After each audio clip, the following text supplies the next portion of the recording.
નમો અરિયંતાણં નમો સિદ્ધાણં નમો આયર્યાણં નમો વજ્જાયાણં નમો રોયે સૌવસાવણં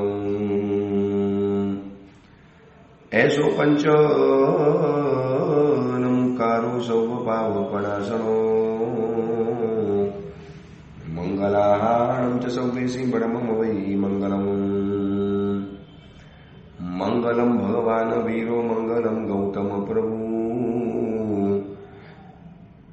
મંગલમ સ્થૂલભદ્રાદ્યા જૈન ધર્મોસ્તુ મંગલમ. પ્રવચનનો વિષય છે માર્ગ ભૂલેલા જીવન પથિકોની પ્રતિબોધ કથા. આજથી 1245 વર્ષ પૂર્વે બનેલો 4 પ્રસ્તાવ અને 17,000 શ્લોકોની અંદરમાં ફેલાયેલો આ કુવલયમાલા નામનો ગ્રંથ ક્રોધ, માન, માયા, લોભ અને મોહ, આ 5 દોષોની એક ટોળી, એક ટીમ, અને આ 5 જણાએ આખા વિશ્વને જાણે કે પોતાના એક શકંજાની અંદરમાં ફસાવી નાખ્યું છે. અને ફસાવ્યું છે એના કરતાં એક અલગ ભાષામાં એમ કહી શકાય કે આપણે જ મૂર્ખામી રીતે એના શકંજાની અંદરમાં આપણે ફસાયેલા છે. એ તો હતા જ એવા, પણ આપણે શું કામ એના શકંજાની અંદરમાં ગયા? આપણે કેમ એને પોતાના માન્યા? આપણે કેમ એને આત્મીય માન્યા? આપણે શું કામ એને આપણા જીવનની અંદરમાં આવવા દીધા? દરવાજો તો આપણે જ ખોલ્યો, અને કોઈ પણ દુશ્મન દરવાજો ખોલી નથી શકતો. આપણે ખોલીએ એ પછી પ્રવેશ્યા વગર રહેતો નથી. આ વાત સમજવા જેવી છે. કોઈ પણ દોષ એ જાતે દરવાજો ખોલી નથી શકતો. આ વાત ખાસ સમજવા જેવી છે. પ્રભુ મહાવીરની એક અલગ વાત છે, ક્રોધ તમારો દરવાજો જાતે નહીં ખોલી શકે, આપણે ખોલ્યો.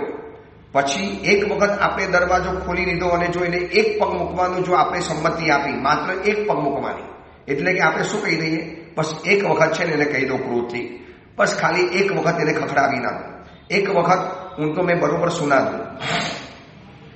આ એક વખતની કરેલી ભૂલ એ આપણને કાયમ માટે ભારે પડે છે. એટલે કોઈ પણ જાતનો દોષ દરવાજો જાતે નથી ખોલી શકતો. આપણે દરવાજો ખોલ્યો હોય કાં કુતૂહલથી, કાં એને ગમ્યા એના કારણે, કાં આપણે કોઈ પણ જાતના કારણોસર એને આપણે અંદરમાં આવકાર આપ્યો, પછી તો એ બાકી નહીં રાખે. પછી તો એ જિંદગીભરમાંથી હટવાનો પણ નથી. પછી આપણે રડીશું, લોહી ઉકારા કરીશું, ઘોર તપસ્યા કરીશું, ઘોર સાધનાઓ કરીશું. આપણે નથી વાંચતા પ્રભુ મહાવીરની સાધનાઓ, એ સિવાયના અન્ય મુનિવરોની સાધનાઓ, કેવા ઘોર અભિગ્રહ ધારણ કરે, કેવી ઘોર તપસ્યાઓ કરે, કેવા જંગલોની અંદરમાં જઈને કાવસર ધ્યાન કરે, કેવી ઉચ્ચ પ્રકારની સંયમ જીવનની સાધનાઓ કરે. એવા કેટલાય સાવકોના ચરિત્ર આપણે જાણ્યા છે ને જૂના સમયની અંદરમાં. કેટલા પરિશ્રમ, કેટલો ભોગ, કેટલો સખત પુરુષાર્થ, કેટલા આમ પસીના લોહી એક કરે ત્યારે આ દોષોની શકંજામાંથી છુટકારો મળી શકે એમ છે. અને શું આપણને બેઠા બેઠા મળી જવાનો? આપણને બસ ખાલી વાતો કરતા કરતા મળી જવાનો છુટકારો? એમ છુટકારો નહીં મળી શકે. એના માટે સખત પુરુષાર્થ, ભીષણ મહેનત, કાળી ગધા મજૂરી કરવી પડશે, લોહી પાણી એક કરવા પડશે. ત્યારે કદાચ આ 5 દોષોથી છુટકારો મળી શકશે. અને આ છુટકારો કેમ નથી મળતો? કારણ કે આપણે જ એના આપણે જેને આમંત્રણ આપનારા છીએ, આપણે જેને આવકાર આપનારા છીએ.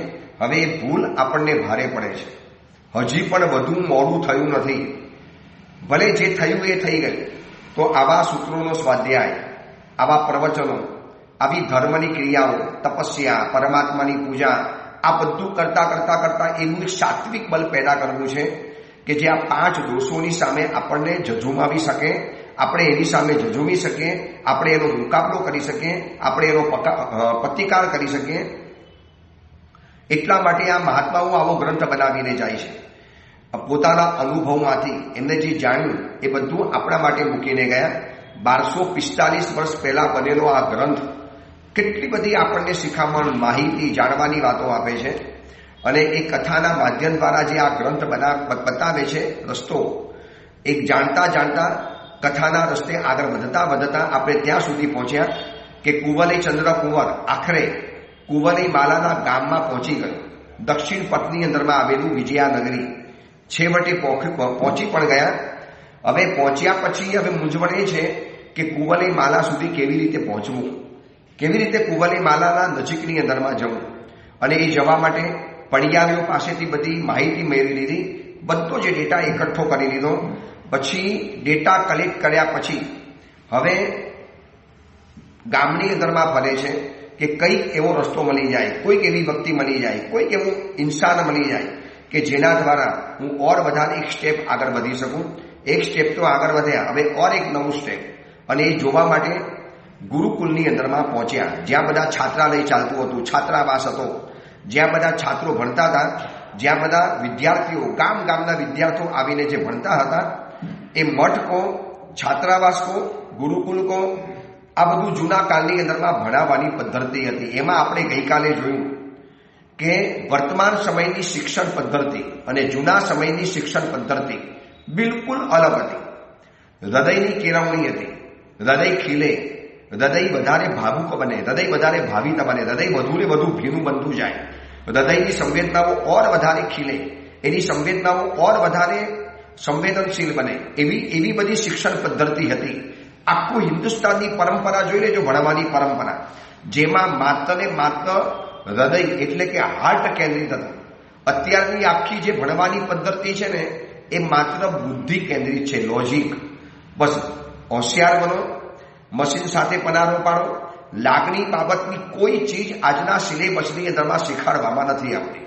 કે વયોવૃદ્ધ માતા પિતા થયા હોય તો એમને કેવી રીતે સાચવવાના, ઘરની અંદરમાં આપણે વડીલ છીએ તો ઘરના બધા જ પરિવારો સાથે કેવી રીતે વર્તન કરવાનું, કોઈની ભૂલ કેવી રીતે ખમી ખાવાની, કોઈને આપણે કેવી રીતે માફ કરી દેવાના, ઉદાર કેવી રીતે બનવાનું, હૃદય કેવી રીતે વિશાળ બનાવવાનું. આ પદ્ધતિ વર્તમાન સમયના શિક્ષણ જગતમાં તો જોવા માટે નથી મળતી. એટલા જ માટે મોટા ભાગના નહીં, 99% માતા પિતાની ફરિયાદ છે કે સાહેબ છોકરો જ્યારે 10 થી 12 વર્ષ સુધીનો હોય ને ત્યાં સુધી કેટલો બધો લાગણીશીલ હોય છે, ભાવુક હોય છે. અમારી બધી વાતો સમજતો હતો, બધી વાતો સ્વીકારતો હતો, બધી વાતો માનતો હતો. પરંતુ ખબર નહીં કોઈને 12 પછી 15, 16, 17, 18 વર્ષનો છોકરો થયો, આખું નાખું શીર્ષાસન, એને લાગણી જેવી ચીજ નથી રહી. સહેજ કહીએ એટલે છંછેડાઈ જાય, સીધો ધુઆ થઈ જાય, પછી પોતાની રૂમની અંદરમાં અલગ ચાલ્યો જાય. દીકરા દીકરી ગુરુદેવ કાબુની બહાર નીકળી ગયા છે, ખબર નહીં એને ઉપર શું થાય છે, શું થઈ શકે છે. અમે તો આવો ઉછેર નહોતો કર્યો, આવું કેવી રીતે બની શકે? તમે માની શકશો આ ઘટના મેં ગઈકાલના પેપરમાં વાંચી, સંદેશ નામના પેપરમાં. અત્યારે હું સુરેન્દ્રનગરની અંદરમાં છું અને સુરેન્દ્રનગરની અંદરમાં ઘણા દિવસો પછી પેપર કાલે જોવા માટે મળ્યું, સંદેશ પેપર, ન્યૂઝ પેપર. એમાં એક ઘટના વાંચ્યા પછી રીસરના રૂવાડા ખડા થઈ ગયા, રીસરના. જો હજી પણ નહીં ચેતીએ તો આ પ્રસંગ, એકાદ તો પ્રસંગ બહાર આવ્યો, આવા તો કેટલાય બહાર નહીં આવેલા પ્રસંગો હશે. તમને આશ્ચર્ય થશે, 5મા ધોરણની અંદરમાં ભણનારી દીકરી, ફરીવાર 5th સ્ટાન્ડર્ડ, 5મા ધોરણની અંદરમાં ભણનારી દીકરી, એની સાથે ભણનારો 6ઠ્ઠા ધોરણની અંદરમાં ભણનારા છોકરાની સાથે ફેસબુક દ્વારા કોન્ટેક્ટની અંદરમાં આવી. ધ્યાનથી સાંભળજો, આ કદાચ કોઈ સાચું માની પણ ન શકે, કોઈને આવો વિચાર સુદ્ધા પણ ના આવી શકે. ચલો આપણે માન્યું 5મા ધોરણમાં ભણનારી છોકરી કેટલા વર્ષની હોય? વધુ 11 કે 12 વર્ષની. આ 5મા ધોરણમાં ભણનારી છોકરી એની સાથે સ્કૂલમાં ભણનારા છોકરાની સાથે પરિચયની અંદરમાં આવી, ફેસબુક દ્વારા એને હેન્ડલ કરતી હતી, એના દ્વારા એ પરિચયની અંદરમાં આવી અને એ છોકરા સાથે એ છોકરી ભાગી ગઈ. 36 કલાક ઘરની બહાર રહી. માતા પિતા બંને જોબ કરતા હતા, ખબર ન પડી. અને જ્યારે ખબર પડી ત્યારે શોધખોળ કરી. શોધખોળ કરતા એ છોકરાના ઘરમાંથી છોકરી મળી અને 36 કલાકની અંદરમાં એ બંને જણાએ મેરેજ પણ કરી લીધા અને પતિ પત્ની તરીકેનો સંબંધ પણ એ લોકોએ બાંધી દીધો. વાંચ્યા પછી હૃદય ધડકવા માંડ્યું, કેવી રીતે આ બની શકે? How possible? 5મા ધોરણમાં ભણનારી છોકરી અને એની સાથે ભણનારો છોકરો. કેટલે સુધી સમાજ આગળ વધ્યો છે? કારણ કે આજના શિક્ષણની અંદરમાં ચારિત્ર, સંસ્કાર, ઘડતર, માતા પિતાની વિનય, વિવેક, પરંપરા, રીતિ રિવાજ, જે આપણી કુલની મર્યાદા, કદાચ આવા શબ્દો કોઈ જોવા માટે નથી મળતા. ઉલટાના એમ કે છે બસ ઈચ્છા થાય એ પ્રમાણે જીવવાનું, કોઈ બંધનની અંદરમાં નહીં રહેવાનું, કોઈ બોધરેશન નહીં આપવાનું, છોકરાઓને જાતે નિર્ણય કરવાનો, શું કરવાનું છે. આ ગુરુકુલ પદ્ધતિનું શિક્ષણ ગુરુ સ્વયં ભણાવતા હતા. સંસ્કારી ગુરુદેવો ભણાવતા હતા. આ કુવલય માલાની અંદરમાં લખ્યું છે કે કુવલય ચંદ્ર કુંવર જ્યારે આ છાત્રાવાસના મઠની અંદરમાં જ્યારે ગયો ત્યારે ગુરુ કેવા ઉચિત વેશમાં બેઠેલા હતા. લાકડાનું સિંહાસન એની ઉપર ગુરુદેવ બેઠેલા છે. ભણાવનારા ગુરુ નીચે દીકરાઓ પાથરનું પાથીને બેઠેલા છે. આખી પહેરવેશની પદ્ધતિ અલગ. જૂની ભવ્ય પરંપરાઓ હતી. મસ્તક ઉપર ચોટી રાખવામાં આવતા હતા જેનાથી બ્રહ્મરંધ્ર વધારે વિકસિત બનતું હતું અને એ રીતે આ દીકરાઓ ત્યાં ભણતા હતા. હવે આજની કોઈ પણ સ્કૂલની અંદરમાં દાખલ થાવ, દ્રશ્ય શું જોવા માટે મળશે? સર હોય, ટીચર હોય, અધ્યાપક હોય, પ્રાધ્યાપક હોય, પ્રિન્સિપલ હોય કે પ્રોફેસર હોય, કોઈ પણ હોય, ઊભા ભણાવતા હશે અને બધા દીકરાઓ આરામથી બેન્ચીસ ઉપર બેઠેલા હશે. હવે આમાં ક્યાં વિનય આવ્યો, ક્યાં લાગણી આવી, ક્યાં પ્રેમ આવ્યો, ક્યાં સ્નેહ આવ્યો, ક્યાં સંસ્કાર આવ્યા? શું ભણવું ન ભણવું એ તો માતા પિતા નક્કી કરવાના છે. પણ આ મેકોલોની શિક્ષણ પદ્ધતિની પાછળ આપણે ખુવાર થઈને એટલા બધા પરેશાન થતા ગયા છીએ. લાખો કરોડો રૂપિયા એજ્યુકેશનની પાછળ બરબાદ થાય છે, છતાં પણ શિક્ષણ જેવી ચીજ ક્યાં જોવા માટે મળે છે? આ 5મા ધોરણની અંદરમાં ભણનારી દીકરી અને એની સાથે ભણનારો છોકરો ફેસબુક દ્વારા પરિચયની અંદરમાં આવે અને પતિ પત્ની સુધી પહોંચી જાય, લગ્ન કરી નાખે 36 કલાકની અંદરમાં અને 2 દિવસ 1.5 દિવસ ઘરની બહાર રહે છે, છતાં પણ માતા પિતા જાણી નથી શકતા. એટલે કઈ જાતની આ બાબત છે? આ પેપરની અંદરમાં નામ સાથે, ગામ સાથે, તારીખ સાથે, કઈ જગ્યાની અંદરમાં આ પ્રસંગ બન્યો, આખો બનાવ જ્યારે અંદરમાં લખવાની અંદરમાં આવ્યો છે, મેં ડાયરીની અંદરમાં નોંધી દીધો કે આ શિક્ષણ પદ્ધતિના કેટલા વરવા સ્વરૂપો હવે જોવા માટે મળશે. તો મનમાં સવાલ થાય, ગુરુદેવ શું કરવાનું? હવે તો બધે આ સ્કૂલ પદ્ધતિ ચાલે છે, બધે આ સ્કૂલ સિસ્ટમ ચાલે છે. ભલે ચાલે છે પણ હજી પણ સમય છે. જો હિંમત હોય, જો તમારી પાસે એક પરાક્રમ કરવાની તાકાત હોય, દુનિયાની પાછળ જવાની જરૂર નથી. બધા દોડે એ રસ્તો સાચો જ હોય એવું ક્યારેક કોઈ નિયમ નહીં માનવાનો. બધા જે રસ્તે જાય તે રસ્તો સાચો જ હોય આવું ક્યારેય પણ નહીં માનવાનું. આવું લઘુતા ગ્રંથિના શિકાર ક્યારેય પણ નહીં બનવાનું. ઘેર બેસીને ભણાવી શકો છો. 5-15 છોકરાઓને ભેગા થઈ એવા માતા પિતાઓ સારા ટીચરને હાયર કરી પોતાના જ ઘરની અંદરમાં ભણાવો. સ્કૂલ બસની અંદરમાં જવાનું, વહેલી સવારના પોરમાં છોકરાઓને ઉઠાડવાના આ ઠંડીની અંદરમાં, અડધી કાચી પાચી ઊંઘની અંદરમાં હોય. મોટા ભાગના માતા પિતા કબૂલ કરે છે, ગુરુદેવ શિક્ષણ બોરિંગ છે, છોકરાઓને આ ભણાવવું પડે છે, અમે ભણાવીએ છીએ. હકીકતમાં દીકરાઓની સાઈડ દયા આવે છે, એટલી બધી દયા આવે. સિલેબસ ભણવાનું, હોમવર્ક કરવાનું, સ્કૂલનું હોમવર્ક અલગ, ટ્યુશનનું હોમવર્ક અલગ, એટલા બધા પ્રેશરમાં છોકરાઓ જીવે છે કે નાની ઉંમરથી દીકરાઓની પ્રસન્નતા ગાયબ થઈ ગઈ છે અને ડિપ્રેશનના શિકાર બને છે. માનસિક ગ્રોથ થવાના બદલે ઉપરથી મેન્ટલ ડિફેક્ટવાળા છોકરાઓ આગળ વધતા જાય છે.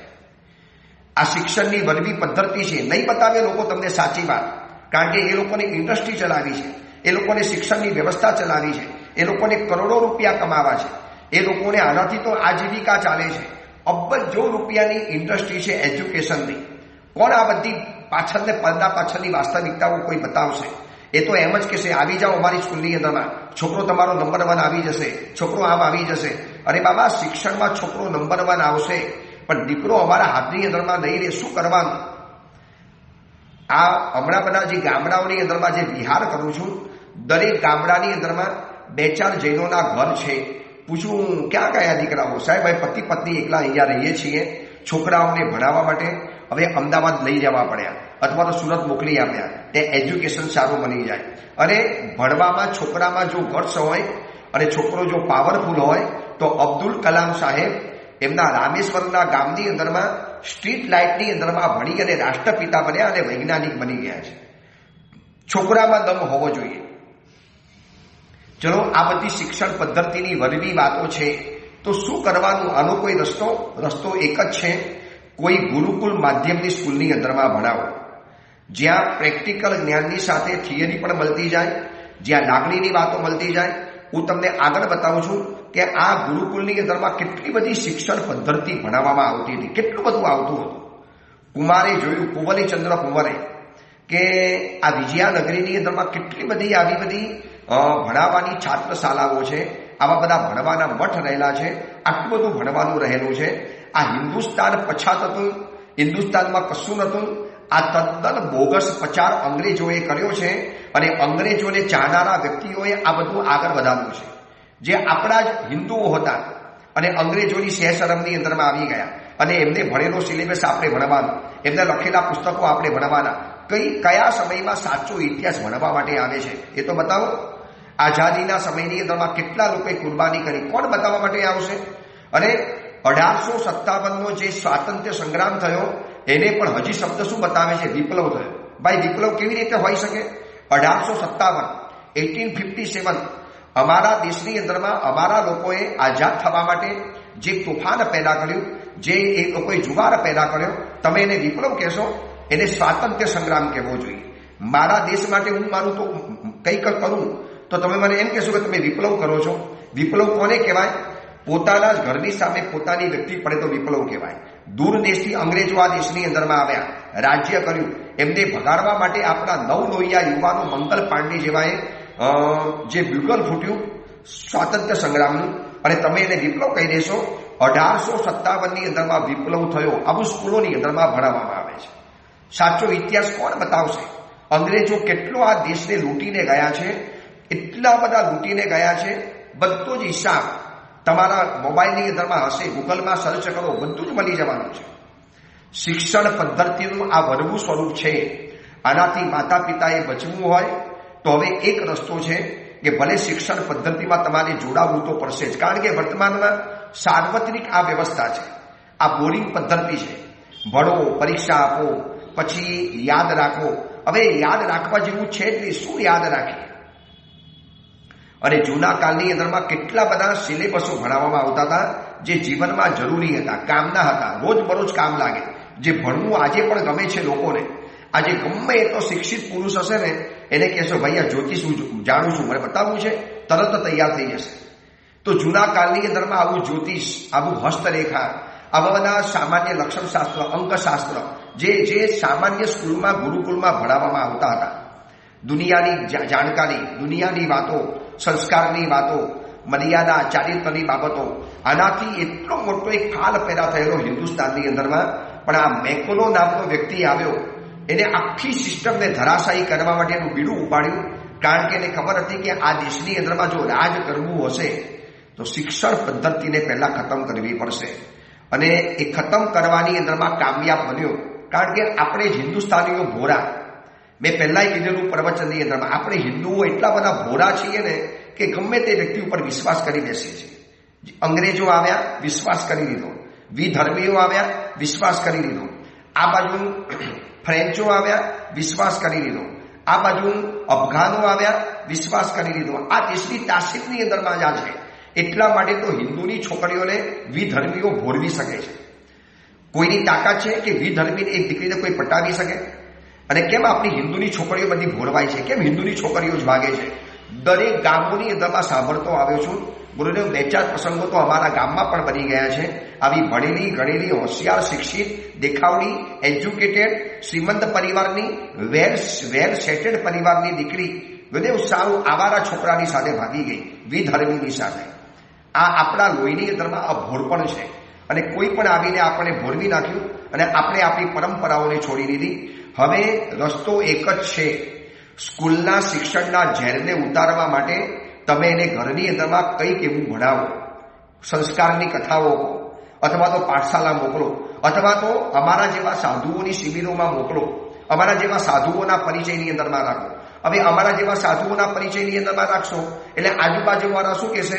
બહુ સાધુ પાસે નહીં મોકલવાના, સાધુ પછી મંતિત કરશે, ઓકો ફેરવી દેશે, એની ઉપર બાસ્કેટ નાખી દેશે, ભભૂકી નાખશે, દીક્ષા આપી દેશે. તો ભૈયા પછી ક્યાં જશો? જે સાધુ નિસ્વાર્થ રીતે કામ કરવા માટે માંગતો હોય ત્યાં તમને વાંધો પડે. સ્કૂલની અંદરમાંથી માર ખાવ છો, અહીંયા તમારે સાધુ પાસે નથી જવું, તો પછી છોકરો તમારો બચશે. આવું આશા જીવનમાં રાખવાની નહીં. એ પછી ઘરમાં તમને કાઢી મૂકે, તમારું ગરુડ બાવી નાખે, તમને ઘરની ઉંમરની અંદરમાં અનાથ, એકલા અને અટુલા છોડીને તો પછી તમારે કોઈ ફરિયાદ કરવાની જરૂર નથી. આ શિક્ષણનું ઝેર છોડાવવું પડશે. આ કથા મેં તમને એક જ બતાવી. આ ઘટના આવી તો ઠેર ઠેર ઘટનાઓ બનતી હશે. પહેલા છોકરી ભાગતી નહીં, ચલો 20-25 વર્ષની છોકરી ભાગે, વાત બરોબર છે, પણ 5મા ધોરણમાં ભણનારી દીકરી, જાહેર પ્રવચન છે, ઓડિયો પ્રવચન છે, લાખો લોકો સાંભળે છે, એટલે હું નામ નથી બોલી શકતો, ગામનું નામનું બધું જ મારી ડાયરીની અંદરમાં ટપકાવેલું છે. ગઈકાલે જ મેં આ પેપરમાં વાંચ્યું, તરત જ ડાયરીમાં નોંધી લીધું. કેટલો કરુણ કિસ્સો. કેમ આટલું બધું શિક્ષણનો પ્રચાર ચાલે, આટલી બધી સ્કૂલો ચાલે, મોંઘી દાટ ફી, આટલો બધો સિલેબસ, છતાં પણ આવું કેમ થાય છે? બસ કઈક જગ્યાએ આપણે ભૂલા પડ્યા છીએ. તો પહેલા નંબરમાં પોતાની માતૃભાષાના માધ્યમમાં દીકરાઓને ભણાવો શરૂઆતના વર્ષોમાં, તો જેનો મેન્ટલી ગ્રોથ સારામાં સારો થશે, માનસિક વિકાસ સારો થશે. કદાચ આ વાત તમારા મગજમાં નહીં બેસે, પણ એવું કોઈ નથી કે દીકરો પાછળ રહી જાય, પછી એ આગળ ઇંગ્લિશ મીડિયમની અંદરમાં જાય, કોઈ વાંધો નથી, પરંતુ 5th સ્ટાન્ડર્ડ સુધી માતૃભાષામાં શિક્ષણ મળવું જોઈએ. આજે સ્વીડન દેશ છે, સ્વીડન સૌથી સારી શિક્ષણ પદ્ધતિ આજે સ્વીડન દેશની ગણાય છે. કોઈને પણ પૂછજો, સૌથી સારામાં સારી એજ્યુકેશન પદ્ધતિ એ દેશની ગણાય છે, અને એ આખો દેશ પોતાની માતૃભાષામાં જ ભણાવે છે. ત્યાંની સ્વીડિશ ભાષા છે, સ્વીડિશ લેંગ્વેજ છે, એમાં જ એને ભણાવે છે. કોણ પાછળ પડ્યું? એ દેશ સૌથી આગળ ચાલી રહેલો છે આજે. ભલભલા શિક્ષણ શાસ્ત્રીઓ એક વખત સ્વીડનની એજ્યુકેશન સિસ્ટમને જોવા માટે જાય છે. શું કામ જતા હશે? જો બરોબર સિસ્ટમ ન જ હોય તો. એટલે આ બધાનું ઝેર ઉતારવું તો પડશે જ. આ ગુરુકુલની વાત આવી માટે બતાવું છું. કેટલાય દેશોના વિદ્યાર્થીઓ અહીંયા ભણવા માટે આવેલા હતા. જેમ આજે આપણા દીકરાઓ ભણવા માટે બહાર જાય છે, એવા ભણવા માટે અહીંયા આવતા હતા. અને અહીંયા શું શું ભણાવતા હતા? જે ગુરુકુલમાં શિક્ષણની વાત બતાવી છે, મારા ઘરની વાત નથી કરતો, 1245 વર્ષ પહેલા બનેલો આ ગ્રંથ, અને એમાં બતાવ્યું છે કે શું શું એ છોકરાઓને એ ગુરુકુલમાં ભણાવવામાં આવતું હતું. અક્ષર જ્ઞાન તો ખરું, ભાષાનું જ્ઞાન તો ખરું, વ્યાકરણ તો ખરું, સંસ્કૃત પ્રાકૃતનો અભ્યાસ તો ખરો, પણ એની સાથે સાથે ધનુર્વેદ, પછી ફર, ખેડૂ, એવા અસ્ત્ર વિશેષ જે વિશિષ્ટ પ્રકારના જે અસ્ત્રો આવતા હતા, ફર અને ખેડૂ, તલવાર, બાણ, દંડ, ભાલા, લાકડી કેવી રીતે ઘુમાવવાની, પછી યુદ્ધ, બાહુયુદ્ધ, વિવિધ જાતની વ્યૂહ રચનાઓ, કુસ્તી, લેખન કલા, ગીત, વાચિંત્ર, નૃત્ય, નાટક, આ બધી જ આ બધું જ વસ્તુઓ એ ગુરુકુલની અંદરમાં ભણાવવામાં આવતું હતું. અને કુંવરે ચંદ્રકુંવર જોવે છે, દૂર ઉભો રહીને જોવે છે, કેટલા બધા વર્ગખંડ ચાલે છે. દરેક છોકરાઓને આટલી સિસ્ટમ ગુરુકુલમાં ભણાવવામાં આવતી હતી. હવે સાચું કહેજો, આજે સ્કૂલની અંદરમાં ભણ્યા પછી છોકરાઓને આ કરાટે શીખવા માટે કે આમાં લાકડીના દાવ શીખવા માટે અલગ કેમ જવું પડે છે? કેમ સ્કૂલ કેમ ના ભણાવી શકે? 6 કલાક 7 કલાક જ્યારે બાળકોને સ્કૂલમાં રાખે છે તો ખાલી પુસ્તકીય જ્ઞાન આપવાનું. હવે પછી તમારે બીજું ભણવું હોય, કરાટે શીખવું હોય, પછી એને સ્કેટિંગ શીખવું હોય, કે પછી એને બીજી કોઈ નૃત્ય કલા શીખવી હોય, તો વળી પાછું સ્કૂલમાંથી ઘરે આવે, વળી પાછું બાળકને વળી પાછું ત્યાં તમારે ડાન્સ એકેડેમીમાં જોડવાનો, ડાન્સ ક્લાસમાં જોડવાનો. કેમ સ્કૂલની અંદરમાં જ કેમ ન શીખવાડવાની અંદરમાં આવે? તો અમારા ગુરુકુલ શું ખોટા હતા? જ્યાં વાજિંત્ર, નૃત્ય, આજે સંગીત માટે અલગ ક્લાસ, નૃત્ય માટે સોમવારે પછી એને ડાન્સ ક્લાસ હોય, પછી મંગળવારે એને સંગીતનો ક્લાસ ચાલે, બુધવારે પછી એને કરાટે શીખવાની અંદરમાં જવાય. તો બાબા 6 કલાક છોકરો સ્કૂલની અંદરમાં ભણ્યો તો શું કરાવ્યું ટીચરોએ, શિક્ષકોએ શું શીખવાડ્યું? અને લાખો રૂપિયાની ફી સ્કૂલમાં ભરવાની, વળી પાછી ડાન્સની અલગ ભણવાની, કુકિંગ ક્લાસની અલગ ભણવાની, નૃત્ય ક્લાસની અલગ ભણવાની, કરાટેની અલગ ભણવાની, સ્કેટિંગની અલગ ભણવાની, પછી એને ટેનિસની અંદરમાં આગળ વધવું હોય, ટીટીની અંદરમાં ટેનિસ ટેબલમાં, તો વળી પાછું આગળ વધવાનું. ક્રિકેટનો શોખ હોય તો વળી પાછા એના કોચ અલગ આવે. તો બાબા પછી 6 કલાક સ્કૂલમાં છોકરાને શું કરાવે છે? ખાલી પુસ્તકનું જ ભણાવે છે. એ પાછું પૂરું તો જ્ઞાન આવડતું જ નથી. કેમ માતા પિતાઓ વિરોધ કેમ નથી કરતા? મને ખબર નથી પડતી. કહેવું જોઈએ કે 6 કલાક ભણાવો છો, 3 કલાક પુસ્તકનું ભણાવો અને 3 કલાક તમે જ ભણાવો. સ્કૂલમાં જ નૃત્ય શીખવાડે, સ્કૂલમાં જ ડાન્સ શીખવાડે, સ્કૂલમાં સ્કેટિંગ અને કરાટે શીખવાડે. કેમ સ્કૂલવાળા કેમ ન શીખવાડી શકે? કરોડો રૂપિયા સ્કૂલમાં ખર્ચવાના અને વળી પાછા લાખો રૂપિયા બીજી પાછા અધર ક્લાસીસ માટે ખર્ચવાના. તો પછી માતા પિતાના પૈસા બીજા બચશે શેના માટે? ક્યારે પછી એ ધર્મના ક્ષેત્રમાં વાપરશે? ક્યારે પછી એ પોતાના વયોવૃદ્ધ માતા પિતા માટે વાપરશે? ક્યારે પછી એ કોઈ સાધર્મિક કે કોઈ જીવદયા કે કોઈ શુભ અનુષ્ઠાન માટે વાપરશે. સ્કૂલની ફી અલગ ભરવાની અને સ્કૂલમાંથી આવ્યા પછી દીકરો થાક્યો પાક્યો હોય, કંટાળી ગયો હોય, પણ મમ્મીને શોખ હોય કે નહીં મારો દીકરો કરાટે શીખે, મારી દીકરી ડાન્સ શીખે, પછી મારો છોકરો ફલાણું શીખે, એટલે વળી પાછું એના માટેનો ક્લાસ અલગ. એટલે 6 કલાકની સ્કૂલ અને વળી પાછા 2 કલાકના આવા ટ્યુશન ક્લાસીસ અને વળી પાછા બીજા નવા ટ્યુશન ક્લાસીસ. એટલે 12 કલાકમાંથી 10 કલાક તો દીકરાના ભણવાની અંદરમાં ગયા. આટલો બધો કંટાળી ગયેલો દીકરો આવતીકાલે ઉદ્ધત ન પાકે તો સવાલ છે, બાકી ભલભલા ઉદ્ધત બની જાય. આજે હું પ્રવચન આપું છું ને, કદાચ સંસારમાં હું પણ હોત અને આ એજ્યુકેશન સિસ્ટમની અંદરમાં હોત ને તો હું આજે પણ ઉદ્ધત બની ગયો. 100% વાત છે. માણસ બોર થઈ જાય. અડધી ઊંઘમાંથી ઉઠ્યો છે, સુવા મળતું નથી. હવે તો શું થયું ખબર છે? સિસ્ટમ કેવી આવી છે, છોકરાઓને ઘરે હવેથી ટિફિન નહીં આપવાનું, સ્કૂલમાં ખાવાય, સ્કૂલમાં જમી લેવાનું. મધ્યાહન ભોજન સ્કૂલમાં આવે, એટલે મમ્મીના હાથનું ભોજન પણ ગયું, સંસ્કારી ભોજન પણ ગયું. ત્યાં બનાવનારી આયાબેન કેવી હોય, શુદ્ધિમાં હોય કે ન હોય, એને કેવા ભાવથી બનાવેલું હોય, શું બનાવેલું હોય. કેટલી મોટી સિસ્ટમ આખી ધરમૂળથી બદલાઈ ગઈ છે. અને કેમ માતા પિતા જાગતા નથી? કેમ માતા પિતાનો પ્રકોપ નથી ફાટી નીકળતો? કેમ માતા પિતાનો આક્રોશ નથી ફાટી નીકળતો કે અમને ગુરુકુળની પદ્ધતિ પાછી લઈ આવો? જો જૂના કાળની અંદરમાં છોકરાને 12 વર્ષની અંદરમાં બધું જ શીખવા માટે મળી જતું હતું. આ તો 12મા ધોરણ સુધી 1માં ભણવાનું, વળી પાછું બીજા ક્લાસીસ નવા શરૂ કરવાના, એના માટે વળી પાછું વિદેશ મોકલવાનું. તો જૂના કાળની ગુરુ પદ્ધતિ શું ખોટી હતી કે 12 વર્ષમાં બધું જ ભણાઈ જાય અને છોકરો તૈયાર થઈને પાછો બહાર આવતો. આ કુવલઈ માલામાં લખ્યું છે કે ભાલા, લાકડી, યુદ્ધ કલા, બાહુકલા, જે આજના સમયની અંદરમાં કરાટે કહેવાય, કુસ્તીના દાવ કહેવાય. પછી એને તમે જે ચાઇનાના બધા જે દાવ નીકળે છે એ બધા જે બધા ગણાતા હોય, મલ્લ કુસ્તી હોય, આ બધું હવે સ્કૂલની બહાર અલગ પૈસા ખર્ચીને શીખવાનું પડે છે. જૂના કાળમાં ગુરુકુળમાં આ બધું જ સાથે ભણાવવામાં આવતું હતું.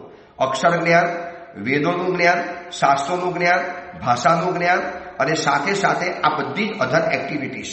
લેખન કલા, જે આજના કાળમાં કહેવાય છે લેખન કલા, એટલે બહુ બરોડા અક્ષર, એનું ઇંગ્લિશ નામ ભૂલી ગયો છું, જે એના માટે સ્પેશિયલ એના ક્લાસીસ આવે કે અલગ પ્રકારના આકારો શીખવા હોય તો એ બધી પાછું શીખવાડવાનું. તો ગીત, વાજિંત્ર, નૃત્ય, નાટક, પછી અનાર્ય દેશની કલાઓ, શસ્ત્રો, વાચિંત્ર, બાહુયુદ્ધ, કુસ્તી, દંડ, ભાલા, લાકડી, બરછી, તલવાર, અસ્ત્ર વિશેષ, આ બધું જ એ ગુરુકુળમાં ભણાવવા માટે આવતું હતું. અને ઓર અંદરમાં ગયો કુવલઈ ચંદ્ર કુંવર કે જોવું તો ખરો કે આ ગુરુકુળની અંદરમાં શું છે, બીજું છે જોવા જેવું. કેવું સાત્વિક વાતાવરણ, કેવા ઉત્તમ ગુરુ ભગવંતો અહીંયા ભણાવી રહેલા છે, ઋષિતુલ્ય ગુરુઓ. અને પછી જ્યારે અંદરમાં થોડોક આગળ ગયો ત્યાં આજુબાજુની અંદરમાં એક આખી વ્યાખ્યાન મંડળી જોઈ. કેટલાક મોટી ઉંમરના એટલે કે કિશોર વયના યુવકો, હજી યુવાન પણ નથી થયા અને પૂરા બાલક પણ નથી રહ્યા, એવા કિશોરોની આખી એક મંડળી બેઠેલી હતી. અને ત્યાં જોયું તો ગુરુદેવ એક શાસ્ત્રમાંથી ભણાવતા હતા. તો એને વિચાર્યું જોવું તો ખરો આ કયા શાસ્ત્રની વ્યાખ્યા કરે છે. એટલે બરોબર ધ્યાન રાખીને સાંભળે છે. તો જોયું કે એક વર્ગ ચાલુ હતો જ્યાં વ્યાકરણ શાસ્ત્ર શીખવાડવામાં આવતું હતું. ધ્યાનથી સાંભળજો, આ પ્રવચન થોડુંક લાંબુ કરીશ, 2 દિવસ કદાચ ચલાવીશ આ ગુરુકુળ માટેનું, પણ એક મગજનો ભ્રમ કાઢી લેજો કે જૂના કાળના ગુરુકુળની અંદરમાં આવું બધું કશું જ ભણાવવામાં નહોતું આવતું. અહીંયા જોયું એને કે પહેલા તો વ્યાકરણ ભણાવે છે. વ્યાકરણમાં જે પ્રકૃતિ આવે, પ્રત્યય આવે, લોપ આવે, આગમ આવે, વર્ણ વિકાર આવે, આદેશ આવે, સમાસ આવે, ઉપસર્ગ આવે, અને આ બધા જ વિભાગોને કરવામાં નિપુણ એવી વ્યાકરણની ત્યાં આગળ વ્યાખ્યાઓ ચાલતી હતી. પછી બીજી તરફ એને ધ્યાન જોયું તો ત્યાં આગળ બુદ્ધ દર્શનની વ્યાખ્યાઓ ચાલતી હતી. જોજો છોકરાઓને શસ્ત્ર અસ્ત્રની સાથે ષટ દર્શન પણ ભણાવવામાં આવતું હતું. શાસ્ત્રોનો પણ પૂરેપૂરો બોધ મળે, શસ્ત્રોનો પણ બોધ મળે, અને જિંદગી જીવવા માટેની જે કેટલીક કલાઓ છે, જે કલા જરૂરી પડે, એ બધું જ એક જ જગ્યામાં એક જ સ્કૂલની અંદરમાં ભણાવવામાં આવતું હતું. આજની જેમ અલગ અલગ ક્લાસીસના અલગ અલગ પૈસાઓ ખર્ચવાના નતા આવતા. તો બીજા ભાગની અંદરમાં જોયું તો બુદ્ધ દર્શનની વ્યાખ્યા ચાલુ હતી. રૂપ, રસ, ગંધ, સ્પર્શ, શબ્દ, આ બધા સંયોગો માત્ર કલ્પનાઓ છે. રૂપમાં ક્ષણભંગુરતા છે, ક્ષણે ક્ષણે વિનાશ પામવાની વાત આવે છે. આવી જે બુદ્ધ દર્શનની જે થિયરી છે એ ત્યાં ભણાવવામાં આવતી હતી. બહુ શોર્ટની અંદરમાં ષડ દર્શનની વાત બતાવી દઉં છું. કદાચ આ પ્રવચન સાંભળનારાએ ષડ દર્શન ક્યારે જાણ્યા નહીં હોય તો પહેલું આવે છે વ્યાકરણ શાસ્ત્ર, પછી આવે છે બૌદ્ધ દર્શન, પછી કોક જગ્યાની અંદરમાં સાંખ્ય દર્શનની વાત ચાલુ હતી. આ સાંખ્ય દર્શનના તો બહુ મોટા પુસ્તકો બહાર પડેલા છે. ષડ દર્શન ભણવાના વિશારદ આજના કાળમાં મુનિ ભગવંતો છે, એવા પંડિતો ભણાવવા માટે આવે. અમને પણ નાની ઉંમરમાં ષડ દર્શનના અભ્યાસ કરવામાં આવતા હતા. અમને મુનિ ભગવંતો ભણાવતા હતા કે ષડ દર્શનમાં ભણો, ષડ દર્શન જાણવું પડશે, કયું દર્શન કયું માને છે. એમાં સાંખ્ય દર્શન શું માને છે તો કે એવું માને છે કે કોઈ જગ્યાએ ઉત્પત્તિ છે, કોઈ જગ્યાએ વિનાશ છે, કોઈ જગ્યાએ પરિહાર છે, કોઈ જગ્યાએ અવસ્થિત છે, કોઈ નિત્ય છે, કોઈ અવસ્થિત છે, કોઈ અપાય છે, કોઈ સ્વરૂપ છે, કોઈ પ્રકૃતિ છે, કોઈ વિશેષ છે, કોઈ ઉપનિત છે, સુખ દુઃખના અનુભવનું સ્વરૂપ, બધું આવું બધું હોય છે. આ બધો લાંબો વિસ્તાર નહીં કરી શકું અત્યારે. એ કરવા જઈશ તો વળી પાછા કેટલાય પ્રવચનો થઈ જવાના. પણ કોઈ પણ મહાત્માની પાસે જઈને એક વખત જાણજો, ગુરુદેવ ષડ દર્શન જાણવું છે, શોર્ટમાં બતાવી આપો. તો કેટલાક ભણેલા મહાત્માઓ તમને બતાવશે કે ભાઈ બૌદ્ધ દર્શન આવું માને છે, સાંખ્ય દર્શન આવું માને છે, ક્યારેક અવસ્થિત છે, ક્યારેક નિત્ય છે, ક્યારેક ચાલ્યું જાય છે, આવું બધું માને છે. પછી આગળ જોયું તો વૈશેષિક દર્શન ચાલુ હતું. એની અંદરમાં દ્રવ્ય ગુણ, કર્મ, સામાન્ય, વિશેષ, સમવાય, પદાર્થ, રૂપ, નિરૂપણા, અવસ્થિત, ભિન્ન ગુણ, અવયવ વગેરેની પ્રરૂપના થતી હતી. હવે આ બધાની ચર્ચાઓ તો કલાકોની કલાકો ચાલે. જે ષડ દર્શન ભણેલા હોય, ભણેલા મહાત્માઓ જ્યારે ચર્ચા કરતા હોય ષડ દર્શનની, જાણવાની અને ખરેખર જિજ્ઞાસા જણાવવાની મજા આવે. પછી આગળ જોયું તો મીમાંસા દર્શન ચાલતું હતું. ત્યાં આગળ શું વ્યાખ્યા ચાલતી હતી?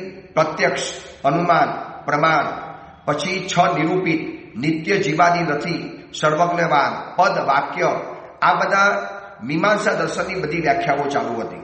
પછી એક જગ્યાએ જોયું તો નૈયાયિક દર્શનની વ્યાખ્યા ચાલુ હતી, જેની અંદરમાં પ્રમાણ આવે, પ્રમેય આવે, સંશય આવે, નિર્ણય આવે, છલ આવે, જાતિ આવે, વિગ્રહ આવે અને સ્થાનવાદી આવે. નૈયાયિક દર્શનની જ્યારે ચર્ચાઓ ચાલે તો આ રીતે ચાલે. પહેલા નિર્ણય કરવાનો, પછી એને છલવાનો, પછી એની જાતિ નક્કી કરવાની, પછી એનો નિગ્રહ થાય. આ બધું નૈયાયિક દર્શનની ચર્ચાની અંદરમાં ચાલે. અને પછી જોયું તો આગળ જૈન ધર્મનો અનેકાંતવાદ પણ ભણાવવામાં આવતો હતો. જીવ અજીયાદી પદાર્થો, એ પદાર્થો ભણાવવામાં આવતા હતા. પછી પૃથ્વી, અપકાય, વાવકાય, વનસ્પતિકાય, ત્રસ્કાય, આ બધાની જે બધી વાતો આવે છે એ બધી ભણાવવામાં આવતા હતા. પછી નય, નિરૂપણ, નિત્ય, અનિત્ય, આ બધી અનેકાંતવાદની જૈન વ્યાખ્યાઓ ચાલુ હતી.